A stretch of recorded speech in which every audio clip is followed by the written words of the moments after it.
আসসালামু আলাইকুম ভিউয়ার্স, সবাই কেমন আছেন? রেস্টুরেন্টে যেভাবে ফ্রেঞ্চ ফ্রাই আপনারা খেয়ে থাকেন, আমি আজকে সেরকম ফ্রেঞ্চ ফ্রাই করে দেখাবো। তো এজন্য আমি এখানে মাঝারি সাইজের 4টি আলু নিয়ে নিচ্ছি। আলুগুলোকে ভালোভাবে খোসা ছাড়িয়ে নিয়েছি আমি। এখন আমি একটি ছুরির সাহায্যে আলুগুলোকে ভালোভাবে স্লাইস করে কেটে নেব। আমি আগে থেকেই মাঝারি সাইজের করে আলুগুলোকে কেটে নিয়েছি। এগুলো যেন বেশি মোটা কিংবা বেশি চিকন না হয়। এখন আমি এগুলোকে একটি বাটির মধ্যে তুলে নিব।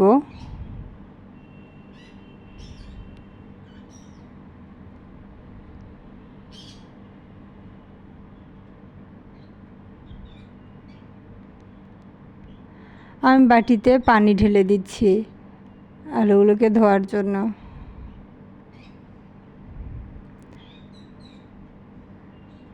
আমি এখন হাত দিয়ে ভালোভাবে কষলিয়ে আলুগুলোকে ধুয়ে নেব।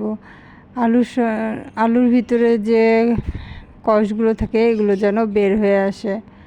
আমি পানি বদলিয়ে আলুগুলোকে বেশ কয়েকবার ধুয়ে নিচ্ছি। আমার আলুগুলো ধোয়া হয়ে গেছে। এখন আমি এগুলোকে 5-10 মিনিটের জন্য পানির মধ্যে ভিজিয়ে রাখবো। এরপর আমি একটি চালনি নিয়ে আলুগুলোকে পানি ঝরিয়ে চালনিতে তুলে নেব। এখন আমি একটি শুকনো বাটিতে আলুগুলো ঢেলে নেব। খেয়াল রাখতে হবে যেন বাটি কিংবা আলুর মধ্যে পানি না থাকে।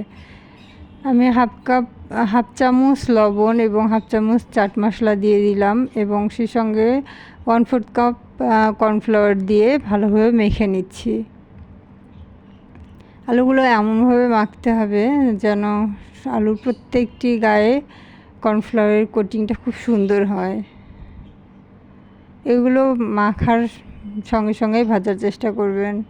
আমি আগে থেকে কড়াইয়ে তেল গরম করে নিয়েছিলাম। এখন একটি আলু দিয়ে চেক করে নিচ্ছি যে তেলটি গরম হয়েছে কিনা। এখন আলুগুলো দিয়ে দিচ্ছি। এগুলোকে একটি খুন্তির সাহায্যে ভালোভাবে নেড়ে নিব। অনবরত নাড়তে থাকবো। আমি কিন্তু আলুগুলোকে কোনো রকম সিদ্ধ করিনি। আমি এগুলোকে কাঁচা অবস্থায় ভাজবো এবং আমি এটিকে 2 বারে ভাজবো।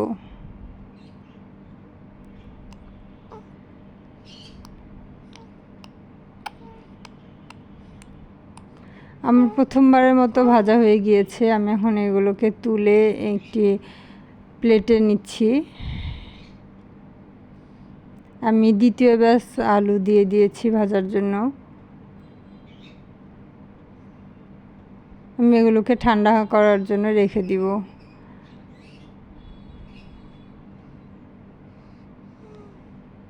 আমার দ্বিতীয় ব্যাচ আলুও ভাজা হয়ে গিয়েছে।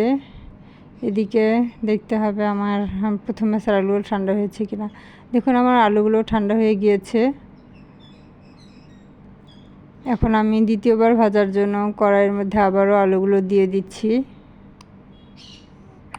বন্ধুরা, আপনারাও এইভাবে করে খেয়ে দেখবেন, কেমন লাগে আপনাদের কমেন্ট করে জানাবেন আমাকে। আর আমার ভিডিওটি যদি ভালো লেগে থাকে অবশ্যই লাইক, কমেন্ট এবং শেয়ার করবেন। দেখুন আমি আলুগুলোকে বেশি কড়া করে ভাজবো না। বেশি কড়া করে ভাজলে এগুলো একদম চিপসের মতো শক্ত হয়ে যাবে, তখন কিন্তু ফ্রেঞ্চ ফ্রাইয়ের স্বাদ আর পাবেন না। বন্ধুরা, আমার চ্যানেলে আপনারা যদি নতুন হয়ে থাকেন তাহলে প্লিজ সাবস্ক্রাইব করে দিবেন এবং নতুন আরও ভিডিও পাওয়ার জন্য পাশে থাকা বেল আইকনটি প্রেস করে দিবেন প্লিজ। এখন আমার এগুলো ভাজা হয়ে গিয়েছে। কি সুন্দর একটি কালার এসেছে এবং খুব ক্রিস্পি লাগছে। এগুলোর উপরটা অনেক ক্রিস্পি, খুব সুন্দর ক্রিস্পি এবং ভিতরটা খুব সুন্দর জুসি।